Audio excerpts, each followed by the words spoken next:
The auditorium buzzed with chatter, cameras, and the clatter of impatient footsteps. It was the annual Grayson Group Talent Exhibition, an event that had grown from a small corporate gathering to a prestigious citywide showcase. Every year, hundreds of hopefuls auditioned, dreaming of being spotted by the judges, but only a handful were chosen.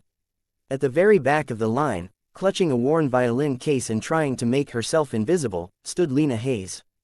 23 years old, thin, quiet, and carrying the kind of nervous energy that made people step around her.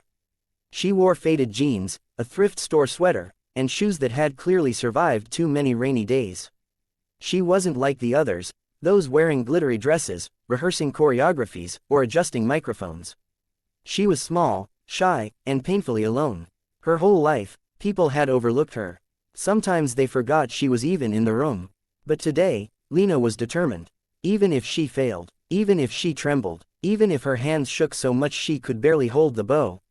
She had to try, because music was the only thing she had left.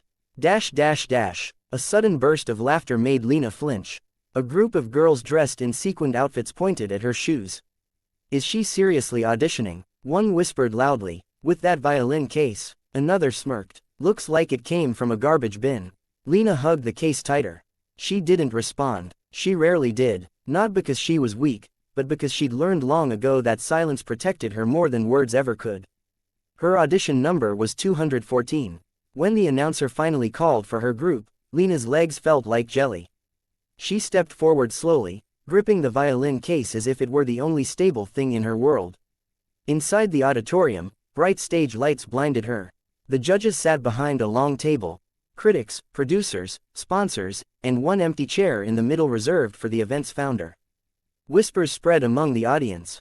Where's the Billionaire CEO? Why isn't Ethan Grayson here yet?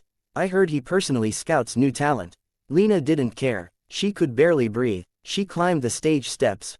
One step, then another. Then, her foot caught. Her body lurched forward, and Lena fell. Flat on the stage. The room erupted. People laughed. The group of sequined girls screamed with laughter. Someone even clapped ironically. Cameras flashed. Lena scrambled up, cheeks burning, struggling to hide her humiliation. She forced her trembling hands to open the violin case, but the latch jammed. More whispers. More laughter. Her vision blurred with tears. And then, the auditorium door opened behind the judges. A tall man in a dark tailored suit entered, flanked by two assistants. His presence immediately changed the air.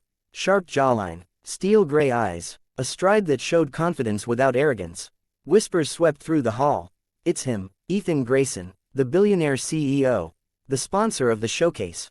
He took the middle seat, his seat. He didn't look at anyone, until he heard the laughter. His eyes lifted, and locked on Lena, the violin case in her shaking hands. The bruised knee, the room mocking her. Something flickered in his expression. Annoyance, anger, or recognition. Nobody knew. Lena managed to open the case. The violin inside wasn't shiny or new. It was scratched, patched, and clearly old, but lovingly maintained.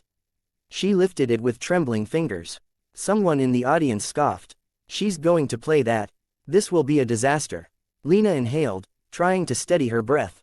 Her bow touched the strings. Silence fell, not because they respected her, but because they were waiting to laugh again.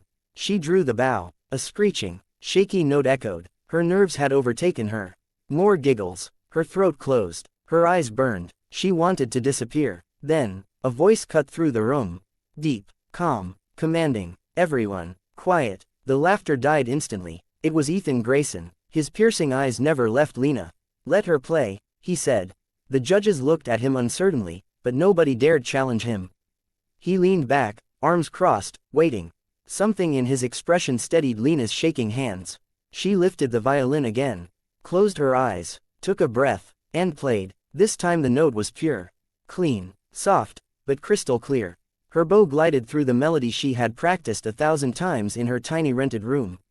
A melody she had written herself, born from loneliness, pain, and the hope she had never spoken aloud.